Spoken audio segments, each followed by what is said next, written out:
Baik, halo rekan-rekan semua. Ketemu lagi di mata kuliah analisis dan strategi algoritma. Di pertemuan keempat kali ini kita akan membahas perihal notasi asimtotik. Nah, ini yang kita tunggu-tunggu ya. Salah satu materi untuk kita bisa nanti menghitung kebutuhan waktu. Nah, kita bisa pakai salah satunya notasi asimtotik ini. Nah, mungkin beberapa dari teman-teman sudah pernah mendengar sekilas tentang Big O. Nah, Big O itu memang salah satu dari notasi asimtotik, seperti itu. Nah, eh, sebetulnya nanti kita akan mengenal di sini ada tiga notasi di notasi asimtotik, tapi intinya tiga notasi ini mewakili sama-sama tentang perihal efisiensi waktu. Jadi nanti kita akan melihat kegunaan dari masing-masing notasi yang kita akan pelajari ini. Nah, kenapa sih kita butuh notasi asimtotik? Nah, ini backgroundnya dulu ya. Misalnya saya di sini punya 2n kuadrat, fungsi ya, ini ada fungsi 2n kuadrat, kemudian ada 6n plus 1. Kemudian ada fungsi yang kedua, n kuadrat. Nah, kalau kita lihat memang secara, apa ya, istilahnya secara perhitungan, tentunya ini akan menghasilkan angka yang berbeda ya, kalau kita berbicara berbeda. Tapi kalau kita melihat sebuah apa ya pertumbuhan waktu atau kebutuhan waktu dari sebuah algoritma secara tingkat pertumbuhannya kita tidak melihat pertumbuhannya secara persis seperti itu. Misal di sini saya masukkan untuk n-nya 10, maka dengan fungsi 2n kuadrat plus 6n plus 1, ini tinggal dimasukkan saja ya. Di sini masukin 10, di sini masukin 10 ditambah 1. Jadi 2 dikali 100 ditambah 60 ditambah 1 hasilnya 261. Sementara kalau kita lihat n kuadrat di sini, kalau kita masukkan n 10 ya berarti n-nya 100. Nah, dan seterusnya sampai kita hitung sampai ke 10.000 n-nya. Kalau kita lihat, jumlah pertumbuhannya memang secara detail berbeda. Tapi kalau kita lihat, di sini kita masih sifatnya ratusan. Kemudian sini ribuan. Dan angkanya pun juga tidak jauh berbeda ya. Yang ini di sekitaran angka 2000, yang di sini angkanya sekitar 1000-an. Artinya bedanya nggak terlalu signifikan. Ingat, kita punya prosesor yang sekarang juga punya kemampuan yang cukup baik untuk bisa melakukan multithreading dan segala macam. Nah, tentunya kalau kita lihat pertumbuhan ini mirip ya antara yang fungsi kiri dengan fungsi kanan gitu. Nah, dengan kemiripan ini sebetulnya memang kalau dilihat secara kebutuhan waktu, memang antara dua ini itu memiliki kebutuhan waktu yang sama gitu ya. Sama di sini maksudnya mirip lah seperti itu. Nah, oleh karena itu, sebetulnya kita tidak perlu terlalu detail menghitung sampai ke seperti ini angkanya. Misalkan yang ini 2061, ini 1000 gitu ya. Tapi kita bisa menyatakan saja, oh bahwa ini masih di ribuan, ratusan, dan segala macam. Oleh karena itu, kita butuh sebuah notasi yang bisa menggambarkan kira-kira tingkat pertumbuhan dari suatu algoritma itu untuk kebutuhan waktunya seperti apa. Nah, itu kita bisa pakai notasi asimtotik. Nah, berikutnya, nah, dilihat dari pertumbuhan waktu tadi saya bilang ini serupa sebanding, oleh karena itu sebetulnya saya bisa bilang bahwa si Tn yang tadi baik 2n kuadrat plus 6n plus 1 kemudian juga n kuadrat itu memiliki kebutuhan waktu yang mirip yaitu sebesar n kuadrat. Jadi kalau kita lihat ya yang paling mempengaruhi tingkat pertumbuhannya adalah orde n kuadrat ini. Jadi ini yang paling memberikan pengaruh antara fungsi satu, ini fungsi satu, ini fungsi kedua, seperti itu. Jadi memang orde terbesar lah yang ternyata memberikan pengaruh lebih besar terhadap tingkat pertumbuhan. Kalau misalnya di sini saya ubah jadi N3, misalnya ini N pangkat 3, yang ini N pangkat 3, ya konsepnya juga sebetulnya memang secara detail beda, tapi memang yang paling memberikan pengaruh adalah si N pangkat 3-nya ini, seperti itu. Nah, karena ada orde yang paling memberikan pengaruh, dibuatlah notasi yang sifatnya abstrak, yang kita beri nama asimtotik. Notasi asimtotik itu sebetulnya, dia itu adalah notasi yang menggambarkan fungsi yang menjadi batas dari fungsi lainnya. Jadi kan kalau kita ibaratkan, nanti kalau kita bikin grafik seperti ini misalkan kebutuhan waktu algoritma yang kita butuhkan, misal seperti itu. Nah, si asimtotik itu nanti yang akan menjadi batas. Batas itu berarti bisa aja batas atas seperti ini, atau batas bawah seperti ini. Ini atas, ini bawah. Seperti ini. Nah, kalau kita sudah lihat seperti ini, Maka kita bisa bilang bahwa si garis ini atau si fungsi yang kita hitung dari suatu algoritma itu bisa kita kelompokkan menjadi si fungsi dari notasi asimptotik itu. Seperti itu konsepnya. Nah, untuk lihat batas, tentunya kita bisa bilang ada batas atas, ada batas bawah gitu ya. Nah, notasi asimptotik itu membagi menjadi tiga. Yang pertama Big Omega, dan Big Theta. Nanti masing-masing akan mewakili fungsi batas atas, fungsi batas bawah. Sementara kalau Big Theta itu dua-duanya, fungsi batas atas dan batas bawah, seperti itu. Nah, kita lihat dulu dari notasi yang pertama, yaitu Big O. Ini notasi yang paling populer dan orang sering gunakan. Alasannya simple ya. Karena Big O itu kan sebetulnya, kalau kita lihat di sini, eh, si fungsi yang kita mau hitung, Tn, itu harus memiliki tingkat pertumbuhan lebih kecil atau sama dengan dari si Big O-nya. Seperti itu.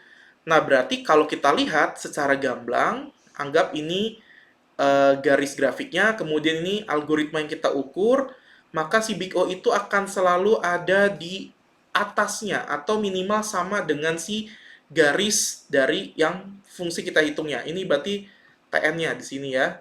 Sementara ini Big O-nya, seperti itu. Nah, berarti kenapa Big O ini lebih populer ya karena itu tadi gitu ya. Kita melihat kemungkinan terburuk. Jadi kalau kita lihat Big O itu adalah batas atas atau kemungkinan terburuk dari sebuah algoritma itu butuh waktu berapa. Nah, itulah kenapa Big O itu lebih banyak digunakan karena menghitung kemungkinan terburuk dari si kebutuhan waktu algoritmanya. Nah, contoh di sini ada N. N itu elemen dari Big O N kuadrat. Kenapa bisa kita katakan N itu elemen dari Big O N kuadrat? Ya karena kalau kita ibaratkan ya secara garis ya, secara grafik gitu. Misalkan ini N, berarti N itu linear ya, garisnya seperti itu. Kemudian misalkan N kuadrat berarti kan ada di atasnya ya. Kalau fungsi kuadrat kan dia akan gini nih, seperti itu. Nah, artinya si N kuadrat ini itu selalu menjadi batas atas untuk si fungsi N. Ini misalkan N kuadrat seperti itu. Nah, karena sudah menjadi batas atas, atau ternyata si N-nya, si Tn-nya ini kan dibilangnya Tn lebih kecil daripada N kuadrat, maka ya berarti benar, si N ini adalah elemen atau himpunan bagian dari si N kuadrat, seperti itu. Kemudian di sini pun juga ada N kuadrat dikali N plus 1 adalah bukan elemen dari, bukan anggota dari si Big O N kuadrat. Kenapa? Ya ini kalau dikalikan, ini N kuadrat dikali N itu jadinya N pangkat 3. Kemudian N dikali dengan 1 itu jadinya plus N kuadrat, seperti itu. Tentunya ini garisnya, ibarat gambar garis, ya ini saya asal-asal saja dulu ya. N pangkat 3 ditambah N kuadrat, seperti itu. Tentunya si N kuadratnya di bawah ya. Ini misalnya N kuadrat seperti itu. Nah, ini kan si N kuadratnya tidak menjadi batas atas dari si fungsi ini gitu ya. Nah, ini berarti kita nyatakan dia bukan elemen dari si Big O N kuadrat, seperti itu. Nah, secara definisi formalnya, sebuah fungsi yang kita sedang ukur itu dikatakan himpunan bagian dari Big O. Big O-nya ini nanti kita lihat ada sebarannya ya. Jadi si Gn ini itu sebetulnya ada sebarannya. Jadi nggak asal-asalan gitu ya. Itu jika si Tn dibatasi atas. Dibatasi atas, tentunya nanti kita harus mencari konstanta. Ada satu aja cukup sebetulnya, ada konstanta yang memang bisa membatasi atas dari si Tn-nya seperti ini. Konsepnya seperti itu. Secara kelompoknya juga Big O itu punya kelompok-kelompoknya gitu ya. Nanti ada Big O 1 berarti garisnya linear bawah ini horizontal. Kemudian ada Big O log N pertumbuhannya. Kemudian ada Big O N. Nah, berarti kan kalau kita bilang Big O N ini menjadi batas atas untuk log N dan 1, seperti itu. Lalu ada lagi N log N yang ini. Nah, berarti si N log N ini menjadi batas atas untuk si N dan seterusnya. Nah, nanti kita akan belajar juga, ini kenapa ditandai ada warna merah dan ada warna orange, seperti itu ya, ada kuning dan segala macam. Itu menyatakan semakin besar si Big O-nya, itu akan menggambarkan algoritma itu makin tidak efisien. Artinya membutuhkan waktu yang cukup besar untuk bisa dioperasikan, seperti itu. Nah, kita tidak akan bahas ini sekarang, karena ini akan dibahas nanti di pertemuan ke-6, kalau tidak salah, ketika kita membahas kelompok algoritma, seperti itu. Nah, cuman ini bisa jadi gambaran bahwa ada Big O yang sudah ditentukan, yang nanti teman-teman bisa pilih kira-kira nanti fungsi yang teman-teman akan kelompokkan berdasarkan Big O ini batas atasnya mana gitu ya. Misal saya punya garis gini nih. Saya punya garis di sini. Nah, berarti saya bisa nyatakan garis TN ini itu adalah elemen dari Big O and log N. Kenapa? Big O and log N-nya ada di batas atas dari si TN-nya itu sendiri. Seperti itu gampangnya. Oke, ini ilustrasinya. Jadi ini TN, kemudian ini adalah Big O-nya. Ini sebenarnya Big O, ya jangan bingung lagi. Big O dari si GN-nya. Cuman di sini ada konstanta, nanti kita akan cari konstantanya berapa, karena nanti kita juga harus bisa mengakali supaya si batas atasnya ini menjadi lebih besar daripada si TN itu sendiri. Nah, contoh kasusnya adalah misalkan saya punya TN-nya 3N plus 2, apakah benar dia kalau dikatakan sebagai himpunan bagian dari N? Nah, ini kalau dilihat-lihat memang pertumbuhannya mirip ya. Cuman pastinya kalau dilihat secara gampang mata kan 3N plus 2 itu pasti lebih besar harusnya ya dibandingkan si N-nya kalau secara kasat mata. Tapi kalau kita balik lagi ke definisi yang tadi, di mana dikatakan dibatasi atas oleh beberapa pengali. Di sini ada pengalinya, ada konstantanya. Nah, maka kita cukup mencari kira-kira ada nggak konstanta yang bisa nantinya menjadi batas atas seperti itu. Nah, untuk membuat ini berarti kita harus buktikan ya, si 3N plus 2 ini harus lebih kecil dibandingkan si N. Nah, itu kita bisa nggak? Kita cari konstantanya. Caranya adalah, ya berarti saya tulis di sini 3N ditambah 2, kemudian harus kurang dari, karena kan batas atasnya ya, berarti harus kurang dari, ini kan TN nih. Harus kurang dari si Big O N ini. Nah, caranya adalah kita orderkan si Big O N ini terhadap si fungsinya. Jadi kita tulis lagi di sini 3N plus 2 kurang dari sama dengan, nah kita orderkan si fungsi ini ke order N-nya. Berarti kalau di sini N-nya sudah jadi order, ya berarti langsung saya tulis 3N ditambah, nah 2 ini kan belum ada ordernya ya, kita orderkan si N-nya jadi 3N plus 2N seperti ini. Lalu kita tinggal jumlahkan saja 3N plus 2 kurang dari sama dengan 5N, karena kan 3N tambah 2N itu 5N. Nah, kalau kita lihat seperti ini, barulah masuk akal. Jadi si 3N plus 2 ini akan dibatasi atas oleh si Big O-nya. Seperti itu. Nah, di sini berarti kita lihat konstantanya itu adalah 5. Berarti kita tulis di sini konstantanya 5. Kemudian N0-nya itu ini akan memenuhi fungsinya jika N-nya lebih dari sama dengan 1. Seperti itu. Karena kalau 0 ya berarti ini 3 kali 0, 0 tambah 2 di 2. Sementara 5 dikali 0 otomatis 0. Kan nggak mungkin ya. 2 itu kurang dari sama dengan 0 seperti itu. Makanya harus dimulai N-nya dari 1. Nah, berarti kita bilang ketika N-nya dimulai dari 1, berarti ini sama dengan N0-nya dimulai dari 1. Seperti itu. Berarti sudah terbukti ya bahwa si fungsi N ini bisa membatasi atas dari si Tn-nya. Seperti itu. Dengan cara kita mengalikannya dengan konstanta 3 dan 2 yang kita dapatkan dari si fungsi Tn itu sendiri. Oke, berikutnya lagi, misalkan saya pengen membuktikan 2n kuadrat plus 6n plus 1. Apakah dia elemen dari n kuadrat? Ya baik, kita tinggal tulis saja 2n kuadrat ditambah 6n ditambah 1. Apakah dia benar kurang dari sama dengan Big O n kuadrat? Seperti itu. Nah, berarti caranya kita orderkan lagi sama dengan tadi ya. 2n kuadrat ditambah 6n ditambah 1 kurang dari sama dengan, ya diorderkan di sini berarti 2n kuadrat. Karena sudah sama ordernya berarti otomatis sama plus. Nah, ini kan masih 6n ya, kita orderkan jadi n kuadrat jadi 6n kuadrat ditambah 1. 1 di kuadrat diorderkan jadi n kuadrat berarti jadi n kuadrat seperti ini. Otomatis di sini sudah lebih besar ya secara kasat mata, berarti tinggal kita tuliskan lagi sini 2n kuadrat plus 6n plus 1 kurang dari sama dengan 2 tambah 6, 8, 8 tambah 1, 9 seperti itu, berarti 9n kuadrat. Ya, benar ya hasilnya ya, pasti ini lebih besar, berarti ini jadi konstantanya. Kemudian kita coba dari n-nya 0, kalau 0 di sini jadi Misalkan n-nya sama dengan 0, berarti kalau yang di sini jadi 0, ditambah 0 tambah 1 berarti ini 1, kemudian 9 kali 0, seperti itu jadi 0. Berarti kita nggak bisa mulai dari n0 sama dengan 1, 0, n sama dengan 0. Kita bisa mulai dari n sama dengan 1. Barulah dia memenuhi fungsinya bahwa ini akan dibatasi atas oleh si 9n kuadrat. Berarti kita mulai si n0-nya itu dari 1. Itu untuk Big O. Oke.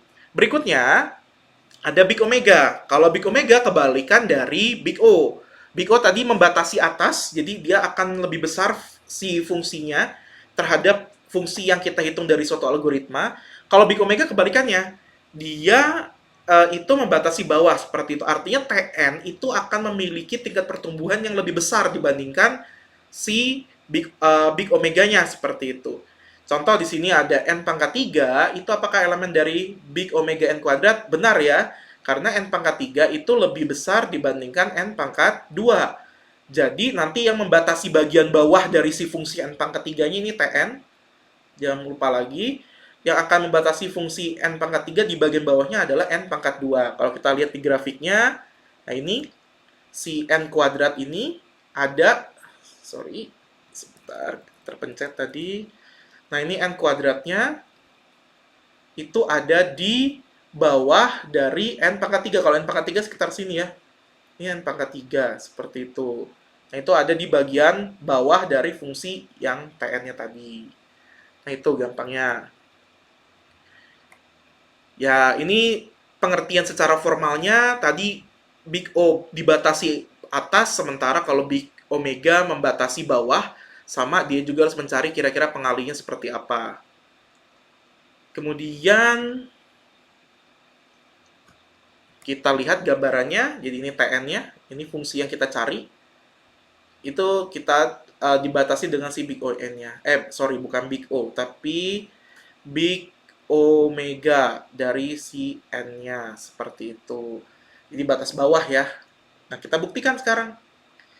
Apakah benar n pangkat 3 itu elemen dari Big Omega n kuadrat? Ya, kita tinggal buktikan saja ya. Diorderkan saja, kalau ini mah langsung saja. N pangkat 3, lalu si n pangkat 3 ini diorderkan dengan si n kuadrat ini. Ini kan ordernya nih.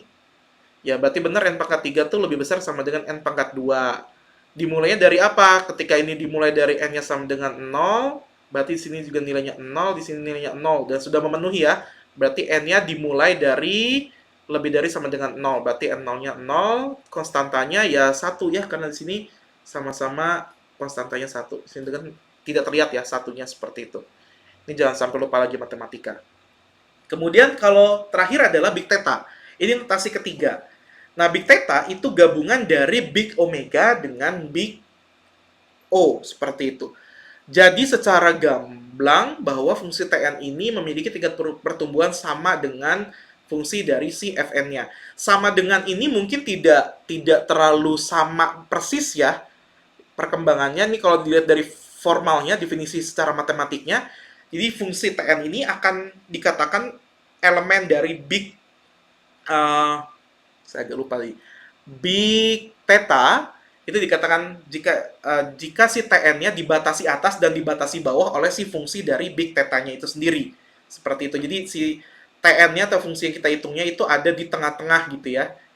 Kalau gambarannya seperti ini. Jadi si Tn-nya ada di tengah-tengah di sini. Sementara ini Big Omega batas atasnya, Big Theta batas atasnya. Ini kita sebut batas atas. Dan ini adalah batas bawah, seperti itu. Nah, contoh, misalkan kita buktikan apakah n kuadrat dikali n plus 1 itu elemen dari Big Theta n pangkat 3. Berarti kita harus buktikan dulu batas atasnya, bener nggak?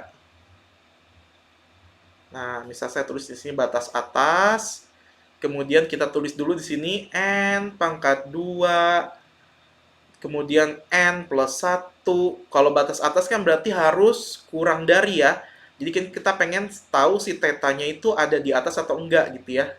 Di sini gampangnya dari si Big O, kok Big O lagi Big Theta, sorry, kok ini Big Omega ya. big theta dari si n pangkat 3. Ya tinggal kita orderkan kayak tadi. Ini berarti kita ubah dulu, berarti n pangkat 3 ditambah n pangkat 2 kurang dari sama dengan, tinggal kita orderkan dengan n pangkat 3-nya, berarti ini n pangkat 3 ditambah n pangkat 3. Seperti itu, karena n pangkat 2-nya diorderkan ke n pangkat 3-nya. Ya otomatis ya, ini jadi n pangkat 3 ditambah n kuadrat kurang dari sama dengan 2n pangkat 3. Seperti itu. Otomatis lebih besar yang ini.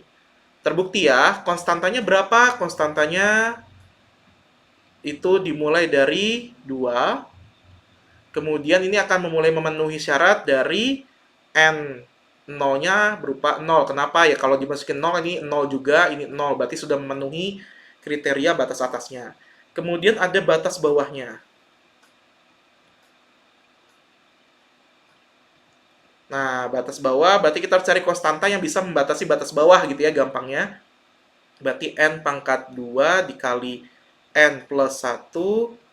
Kemudian harus lebih besar sama dengan big theta dari n pangkat 3. Kemudian kita kalikan lagi, ini seperti biasa n pangkat 3 ditambah n kuadrat harus lebih besar sama dengan, ya kita lihat di sini n pangkat 3, berarti orderkan dulu saja tanpa merubah konstantanya dulu. Berarti n pangkat 3 ditambah n pangkat 2. Sebetulnya dari sini sudah bisa, n pangkat 3 di sini. Nah, kalau dilihat, nggak mungkin dong n pangkat 3 tambah n pangkat 2 itu lebih besar daripada n pangkat 3 tambah n pangkat 3 gitu ya. Nah, jadi kita kalikan konstantanya. Ini yang kita cari nih, konstantanya berapa nih gitu ya. Agar si fungsi ini, fungsi big theta-nya itu memenuhi syarat bahwa dia harus membatasi bawah. Nah, untuk bisa si fungsi ini jadi di bawahnya fungsi n pangkat 3 tambah n pangkat 2 ini, ya kita kalikan saja. Misalnya kalikan dengan setengah aja. Kan cukup cari satu ya. Berarti kalau ini dikalikan dengan setengah, ini pun juga harus dikalikan dengan setengah. Seperti itu. Karena sama-sama konstanta ya. Nah, kalau dikalikan dengan setengah, berarti ini gampangnya jadi n pangkat 3 tambah n pangkat 2 lebih besar sama dengan, ini kan jadi 2n pangkat 3 dibagi, setengah tambah setengah, berarti jadi 1, ininya di sini jadi satunya nggak usah dilihat, ditambah n pangkat 3 tambah n pangkat 3, seperti itu ya, jadi n pangkat 3. Berarti benar bahwa n pangkat 3 tambah n kuadrat itu sudah memenuhi lebih dari sama dengan. Tapi ini untuk konstantanya, itu tadi ada angka setengah di sini. Berarti konstanta setengah, kemudian n 0-nya dimulai dari 0 juga sudah bisa ya, seperti itu. Nah, bentuk lebih jelasnya ini sorry, ini ada salah ya, ini harusnya 2. Nanti saya akan ubah, sini adalah 2, seperti itu. Oke, itu tadi adalah 3 notasi asimtotik. Big O, batas atas. Big Omega, batas bawah. Big Theta, batas atas dan batas bawah. Yang kita akan gunakan berikutnya adalah Big O. Karena Big O sendiri nanti akan menjadi, tadi saya bilang ya, dia selalu membatasi batas atasnya. Berarti kita melihat kemungkinan terburuk dari si algoritmanya itu tidak akan lebih dari mana kebutuhan waktunya. Nah, itu lebih lazim digunakan untuk kita nanti menghitung kebutuhan waktu. Nah, kita akan melihat bagaimana cara menghitung Big O di minggu depan. Kita akan mempelajari teorema yang berlaku di Big O, dan kita akan belajar mengukur Big O di dalam si algoritmanya secara manual, seperti itu. Oke, terima kasih. Untuk perkuliahan hari ini cukup. Assalamualaikum warahmatullahi wabarakatuh.